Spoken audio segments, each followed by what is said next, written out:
제 후배 목사의 얘기입니다. 아이들에게 절대 자전거를 안 사줘요. 그 후배 목사가 중학교 1학년 때 어머니가 자전거를 가르쳐달라고 그랬대요. 그 자전거를 잘 가르쳐 드렸어요. 그리고 아들은 다음날 학교를 갔고 장날 어머니가 그 자전거를 타고 장에 가다가 교통사고를 당해서 세상을 떠나가요.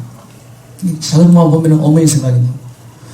이 세상에 진짜 여러분 불행한 사람들이 얼마나 많습니까? 자식 없는 부모들, 부모 없는 고아들, 세상에 버림당한 사람들, 수많은 우리 주변에 좀 어두운 뒷구석을 보면은 왜 그렇게 불행한 사람이 많은지 몰라요.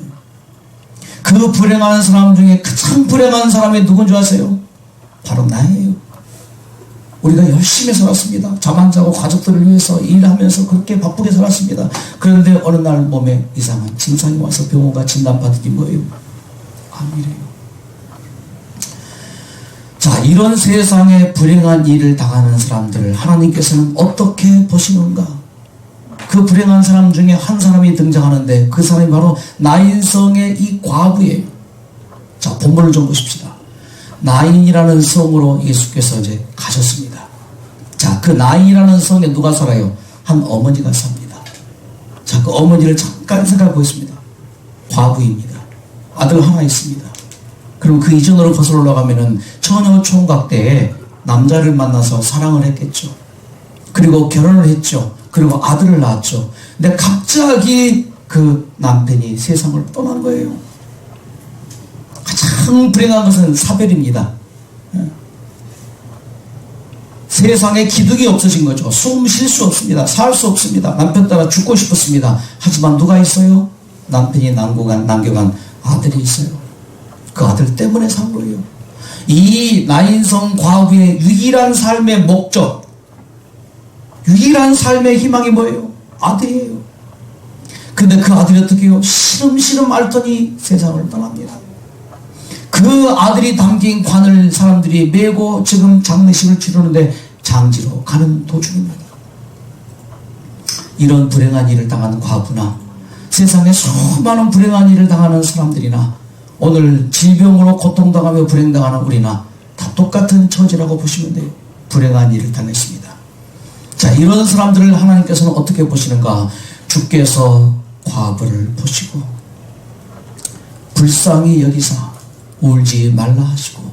자, 어떤 상황입니까? 지금 관을 메고 나가는 사람들입니다. 저 관을 메고 나가는 사람들을 예수께서 보시고 뭐예요? 불쌍히 여기사 울지 말라 말씀하십니다. 그리고 뭐예요? 예수께서 가까이 가서 어떻게 해요? 그 관에 손을 대십니다. 자, 이 세상에 수많은 지금 어려운 처지에 있는 사람들을 보시고 예수께서 불쌍히 여기시고 뿐만 아니라 가까이 오시고 뿐만 아니라 그 관에 손을 대시는 주님이심을 여러분 오늘 마음 가운데 보시기를 간절히 바랍니다. 주님 나를 보시고 불쌍히 여기십니다. 나를 보고 오십니다. 그리고 가까이 다가오십니다. 나에게 손 대십니다. 이것을 느끼시고 믿으시기 바랍니다. 세상에 많은 사람들, 모든 사람들을 주님께서 그렇게 띄움하십니다. 손 대시는 주님이셔요.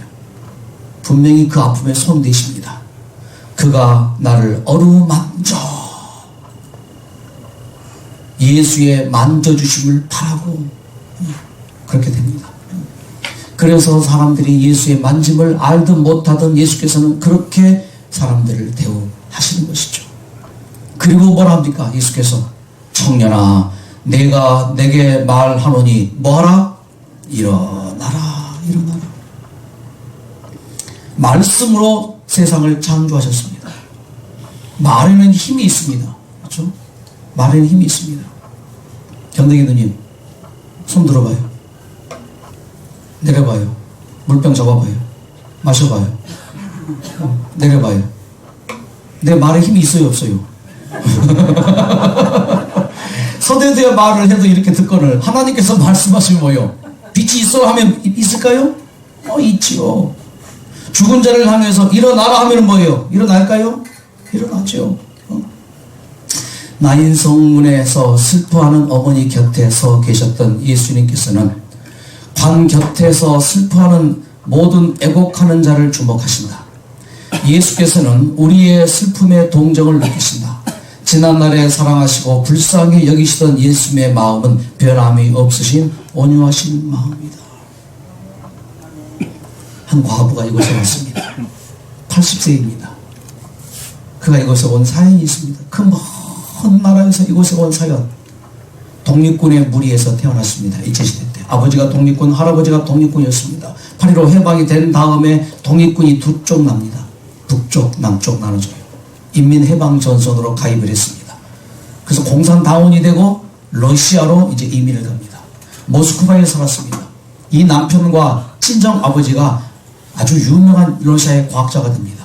1960년 중반에 러시아가 인공위성을 쐈죠, 달나라에. 그때 관여했어요. 이분 말로는 그 아버지가 카운트다운을 했다네요. 그런데 그 이후에 스탈린 정책에 의해서 숙청당합니다. 남편이 숙청당하죠. 아버지가 숙청당하죠. 무서웠어요. 그리고 유복자를 이제 낳아서 모스크바에서 하바롭으로 이사를 합니다. 그런데 아들이 의대를 들어갔습니다. 축농증이 있었습니다. 간단한 수술입니다. 의료 사고가 생겼습니다. 백치가 돼요. 천치바보가 돼요. 먹기만 하지 아무것도 못합니다. 나이 20살 때. 그때로부터 44년 동안 그 아들이 64세까지 이 어머니가 돌보는 거예요. 나이가 80입니다. 이제 곧 죽어요. 이 어머니의 유일한 소원은 뭐예요? 이 아들 먼저 죽는 거예요. 아들 장례 치르고 세상 떠나는 것입니다. 그래서 그 부담을 가지고 이곳까지 와서 뭐예요? 100살을 꼭 살아야겠대요. 보아하니 아들이 앞으로 20년을 살 것 같아. 이 할머니의 몸 상태는 고혈압에다가 심장병에다가 그리고 초기 암에다가 온갖 노환이 겹쳐있는 상태입니다. 항상 혀 밑에는 심장약을 넣고 살아야지 돼요. 그런 무거운 부담을 안고 이곳에 왔습니다. 이곳에 오신 이 할머니, 이 과부 할머니가 이곳에서 이런 깨달음을 갖습니다. 어느 날 말씀을 듣는데 그 듣는 말씀 가운데 하나님은 아버지시다. 그러면 나의 아들의 아버지가 아니신가? 내가 어머니로서 내 아들을 책임진 것처럼 하나님은 내 아들의 아버지시니까 아버지로서 내 아들을 책임지지 않겠는가? 이 느낌이 딱 오는 순간이요. 그렇게 마음이 가벼워져요. 딱 한 말씀 때문에 그가 깨닫는 것입니다. 그가 이런 수기를 남기고 떠나갑니다. 진정한 건강을 이루는 하나님께 돌아가는 것, 하나님과 함께 새로운 인생을 시작하는 것, 이 글을 읽는 사람에게 당부한다면 나보다 더 늦은 사람은 그다지 많지 않을 것이다. 죽음과 파멸의 나락에서 아직도 미래를 가진 자가 있다면 새로운 출발로 새로운 인생을 즐겨보길 바란다. 나에게 이런 깨달음과 용기 그리고 영혼을 그리며 살 수 들어와준 분에게 감사한다. 그 모두에게 감사한다. 그리고 모든 만남과 기회를 허락하신 하나님께 더욱 감사한다. 그리고 떠나갔습니다. 세월이 지났습니다. 하바로프에 선교사로 가 있는 인재면 목사님을 제가 우연히 만났습니다. 이 할머니 안부를 물었습니다. 그 할머니의 안부가 기가 막힌 사연이 또 있습니다. 이곳에 왔다가 10수년 동안 잘 살았습니다. 그리고 잠깐 그때가 6년입니다. 2006년 잠깐 한국에 일시 귀국했는데 10년이 훨씬 지났죠. 그 아들이 어머니 품에서 잠들었대요. 어머니가 그렇게 감사했대요. 2012년에 영주 귀국했는데 그 이후에 할머니가 세상을 떠나셨대요. 그래서 아주 편하게 장례 치러주고 들어왔다고. 하나님께서 이 불행한 이 어머니를 그렇게 대우해 주시더라고요. 그들이 가까이 갔을 때의 성문에서 장례의 행렬이 나오는 것이 눈에 띄었다. 그 행렬은 느리고 슬픈 걸음으로 매장지를 향하여 움직이고 있었다. 선두에 운반되는 열린 관대 위에는 시체가 있었고 그 주위에는 곡하는 사람들이 따라오고 있었는데 그들의 통곡하는 소리가 둘레에 가득 차있다. 모든 동네 사람들이 고인에 대한 경의와 유가족에 대한 동정을 나타내기 위하여 모인 듯 했다. 슬픔 자체입니다. 하나님께서는 우리의 마음을 하늘과 땅에 있는 무수한 증거로서 당신에게 붙들어 매셨다. 천연계의 사물을 통하여 또는 사람이 그 마음으로 체험해 알 수 있는 그윽하고 부드러운 인간적 견해를 통하여 그는 자신을 우리에게 나타내시고 하셨다. 그러나 이러한 것도 그의 사랑을 나타내기는 충분치 못하였다.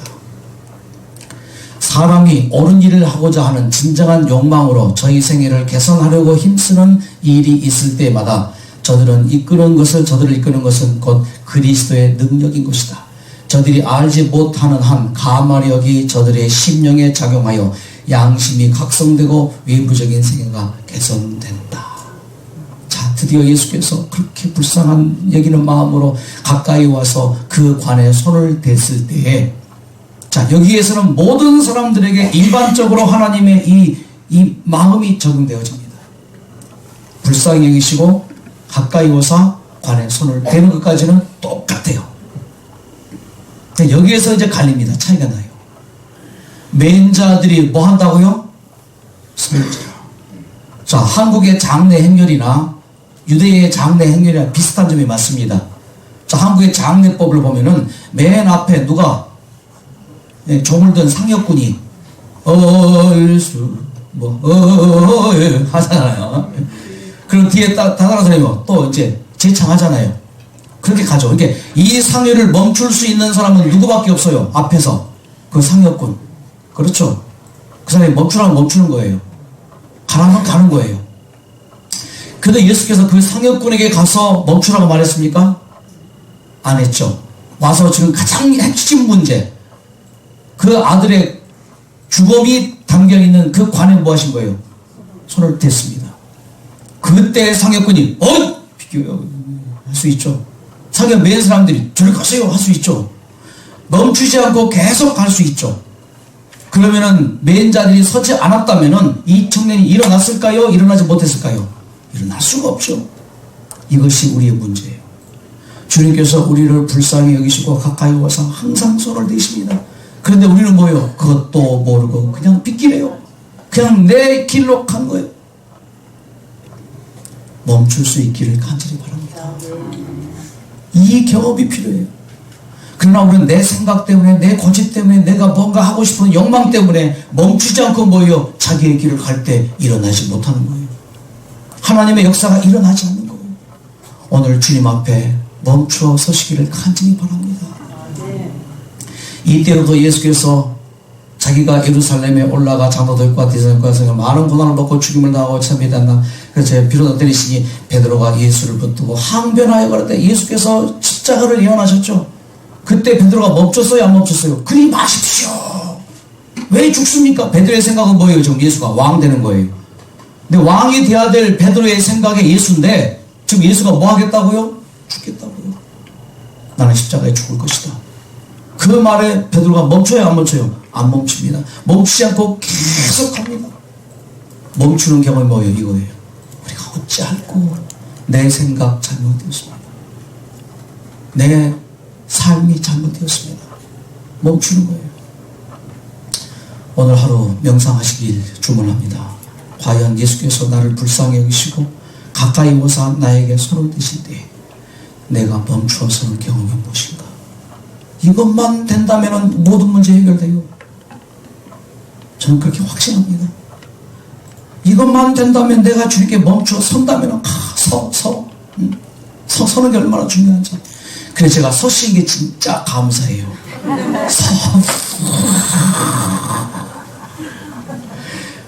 우리나라에서 제일 높은 성씨가 무슨 성씨인지 아세요? 천씨? 더 높은 성씨가 뭔지 아세요? 고씨. 더 높은 성씨가 뭔지 아세요? 하씨. 왜? 하나님 성이 뭐예요? 하잖아요. 신앙학의 가장 좋은 성씨를 타고난 저의 이 서씨를 인해 감사합니다. 자, 잊지 마십시오. 서야 돼요. 자동차가 고장이 났습니다. 계속 달립니다. 어때요? 자, 큰일 납니다. 뭐 해야 돼요? 서야 돼요. 뚜껑 열어야 돼요. 어디에 멈춰서야 돼요? 카센터에 가서 서야 돼요. 그래야 고치죠. 하나님께서 나의 몸을 고칠 수 있어요, 없어요? 있어요. 뭐 하면은 불쌍히 여기사 가까이 오셔서 내 몸에, 내 마음에, 내 생각에 손을 대실 때 그때 멈춰서서 주님이요. 멈춰 선자에게만 하나님께서 하신 말씀이 뭐예요? 소자야, 내가 내게 말하니 뭐하라? 일어나라. 한 분이 멈춰섭니다. 하루하루 지내면서 생명의 말씀과 더불어 지난날의 삶을 돌아보며 하나님의 사랑을 마음속 깊이 느끼게 되었고 신앙 없이 살아온 수많은 날들을 회개하였습니다. 이게 멈춰서는 경우입니다. 무엇을 위해 누구를 위해 그렇게 쉼없이 살아왔는지 깊이 생각하게 되었습니다. 삶의 목표도 없이 시간이라는 사나이에 쫓겨서 하루하루를 살아온 내 모습이 얼마나 초라하게 느껴졌는지 모릅니다. 멈춰서는 경우예요.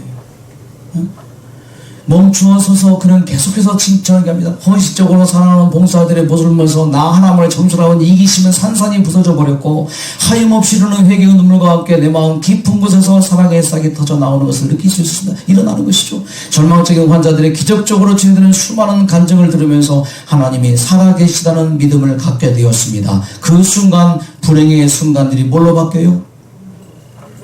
멈추어서는 경험입니다. 가까이 오사 그 관에 손을 대시니라. 시체를 만지시는 것도 예수를 부정하게 할 수 없었다. 관을 맨 자들이 조용히 섰고 애국하는 자들의 통곡도 그쳤다.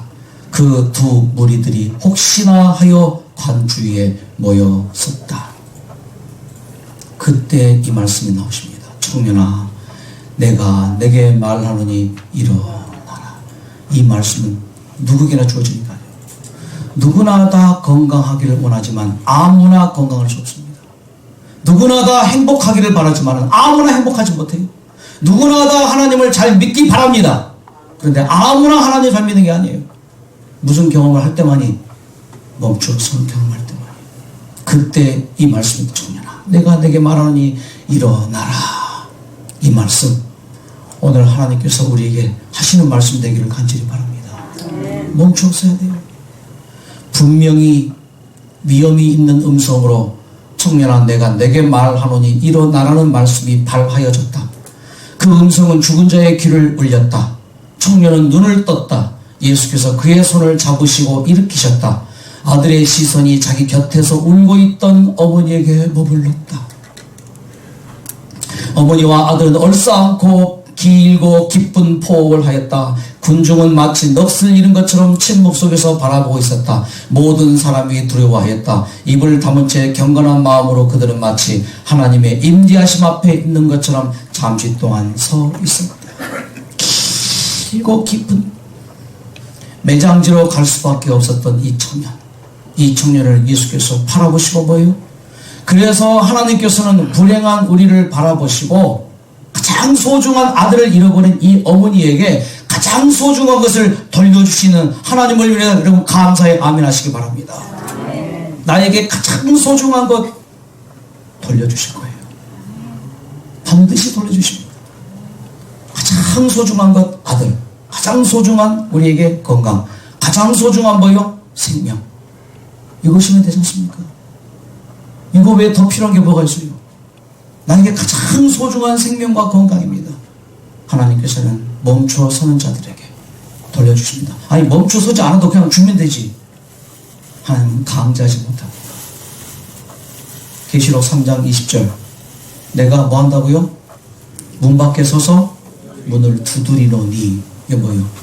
불쌍히에서 가까이 오셔 뭐요? 손 대신 거예요.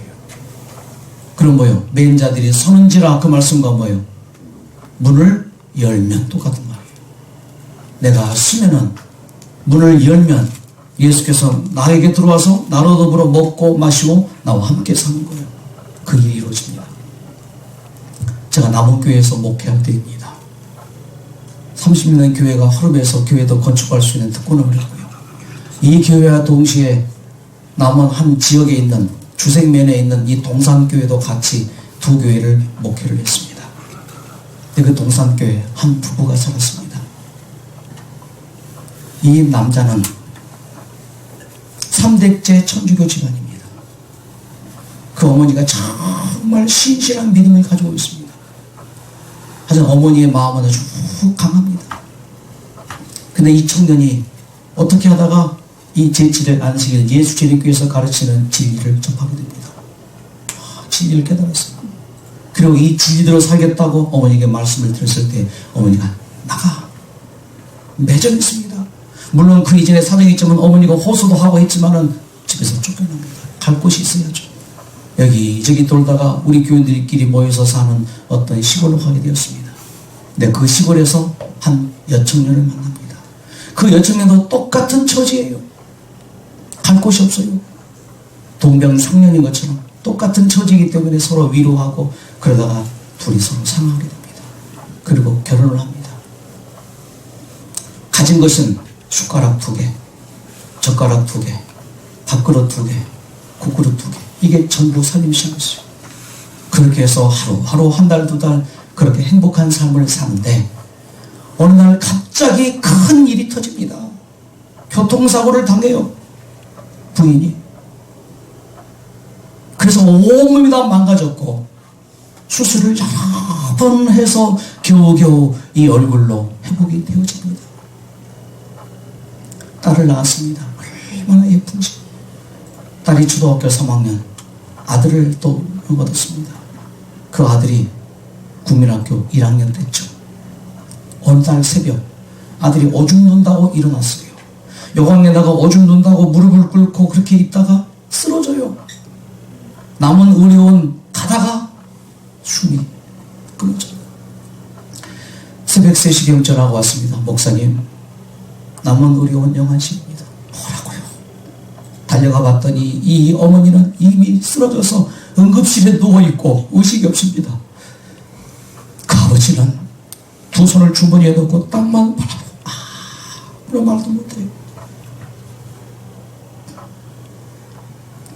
이 아들 때문에 할머니가 와서 안아보기도 하고 마음이 열려서 이제 아들의 신앙을 인정하려고는 그 단계인데 이 아들이 독자예요. 아버지도 독자고 아들도 독자고.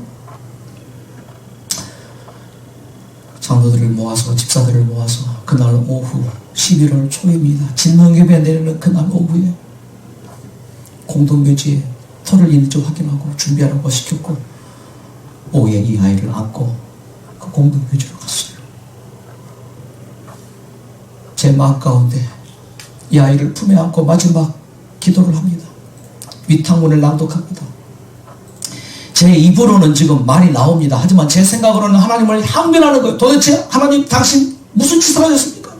이 아들이 어떤 아들인데 이렇게 잠재우십니까? 이제는 이 사랑하는 아이를 이곳에 안장하니 주님 오시는 날 다시 부활시켜서 부모의 품에 안기게 해주십시오. 그렇게 기도는 나오는데 내 마음속으로는 뭐요? 하나님을 항변해. 도대체 당신 무엇입니까? 아버지에게 이 아이를 줬습니다. 그런데 이 아버지가 아이를 마지막 끌어안고 그 아이를 그 차가운 땅에 놓으면서 선여봐 주님 모시는구나 다시 만나자. 견딜 수가 없어요. 내 아들 잃은 것보다 더 마음의 아픔이 있어요. 목사로서 느끼는 그 고통 숨도 못 자고요. 지리산 가가지고 막 헤매고 가끔 가보니 살 수가 없어요. 바람만 불어도 아들 생각, 아이들 소리만 들어도 아들 생각, 견딜 수가 없어. 그때 마침 우리 한 청년이 카이로프라틱을 잘해요. 곡성에다가 카이로프라틱 사무실을 개원했습니다. 같이 가서 카이로프라틱 배우기 했습니다. 그리고 아들 생각날 때마다 그 배운 카이로프라틱 곡성 이곳저곳 집집 방문하면서 노인들을 위해서 봉사. 그것이 곡성교회 개척이 되게 됩니다. 처음에는 가정집을 만들었습니다. 가정집을 사서 교회를 하다가 그 이후에 옮겨지다가 한 예식장 좋은 건물인데 부도가 났어요. 이 교회가 매입이 되어집니다. 지역사회 봉사센터 이곳에서 많은 노인들에게 지역 주민들에게 봉사합니다. 교회가 늘어납니다. 교회가 성장합니다. 이 두 부부의 간절한 헌신과 봉사로 이 교회가 이렇게 세워지더라고요. 하나, 교회가 이렇게 세워진들 가장 소중한 아들을 잃어버렸는데 이 아들을 잃어버렸을 때 그 어머니의 몸 상태는 다시는 생산할 수 없는 몸 상태란 말이에요. 대가 끊기기도 하지만 희망이 없단 말이에요. 제가 2008년 캐나다로 이민 목회를 가면서 이제 언제 올지 모르니까 전화를 드렸습니다. 가도 되겠느냐고. 그래서 갔습니다. 곡성에 이분들 집에 갔습니다. 이제 방에 딱 이제 현관문 열고 들어가니까 이 방 저 방에서 두 아이가 튀어나오는 거예요. 아주 어린 나이입니다. 7살. 그러니까 그때 당시에 그 아이, 그 형아가 죽은 그 희한하게도 그 아이가 튀어나오는데 저는 그 큰아들, 죽은 큰아들 똑같아요, 아이들. 저는 성엽인 줄 알았었어요. 이쪽 무릎에 앉히고 이쪽 무릎에 딱 앉히고 하나님께서 역과 같은 축복을 주신 분에 감사를 드립시오.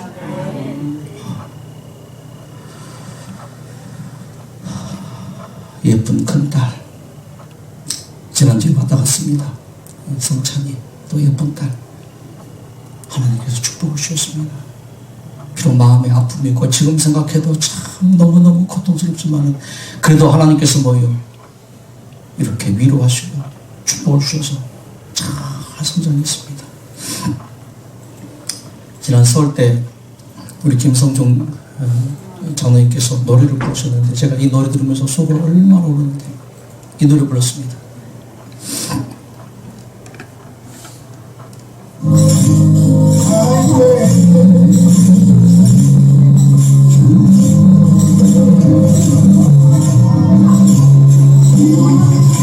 이 빗속, 이 인생의 비, 인생의 불행의 비, 이 비를 걸어갑니다.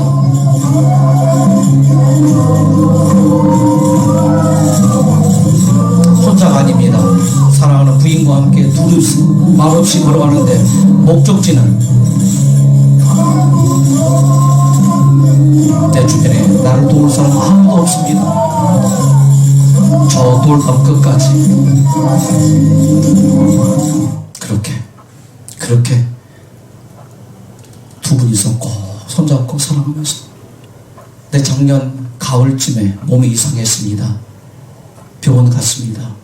진단 결과 혈액암 진단 받습니다. 그리고 항암치료 몇 차 했습니다. 그 항암치료 후유증으로 척추가 무너집니다. 그래서 지금 저렇게 불편한 몸이에요. 처음에는 움직이지도 못했습니다. 전화가 왔습니다. 이런 상태인데 어떡하면 좋을까요? 지사님은 좋은 직장을 얻었어요. 국가 공무원 좋은 직장 얻었습니다. 그 직장 그만둘 수 없어요. 간병할 사람 없어요. 무조건 놀아야 했어. 내가 간병할게요. 하나님 도와주십시오. 지금 많이 회복이 되셨습니다. 완쾌되어지시기를 간절히 바랍니다. 이 빗속을 걸어갈까요?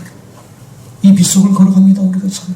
이 세상의 고통의 빗속을 걸어가고 불행의 빗속을 걸어가고 마음의 어려운 빗속을 걸어갑니다. 혼자 걸어가는 게 아니에요. 둘이서 우리 주님과 함께 걸어가는 거죠. 아무도 없는 여기서 저 돌담 끝까지 다정스런 너와 내가 손잡고 가리라. 이 교회가 그냥 얻어진 교회가 아니에요. 저는 곡성교회를 지날 때마다 이 교회에 이 두 분의 노력과 헌신과 봉사가 그리고 또 사랑하는 이 세 자녀가 딸은 결혼해서 지금 행복하게 삽니다. 하나님의 축복이 이와 같이 우리 모두에게도 함께 하실 것입니다. 하나님께서 우리를 사랑하십니다. 하나님께서 우리와 함께 하십니다. 그분 마음 가운데 모시면서 오늘 하루를 지내시고 주님 앞에 멈춰서는 경험으로 하나님의 그 모든 보상하시는 축복이 있게 되시기를 간절히 바랍니다.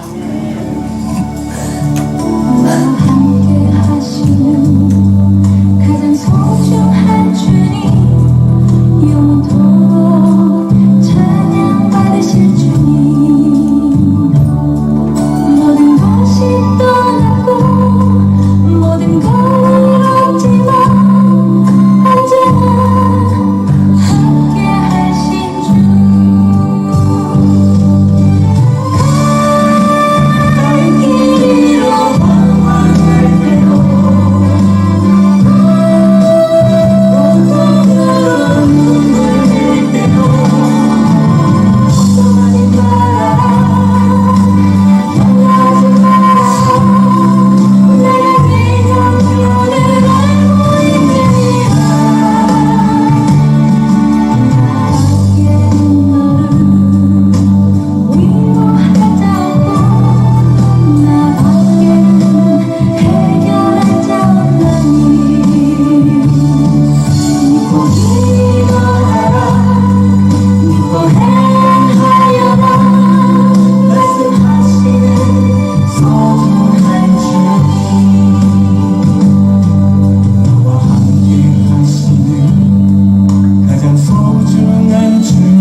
소중한 것을 잃어버린 줄도 모르고 살았던 우리 인생일 수 있습니다.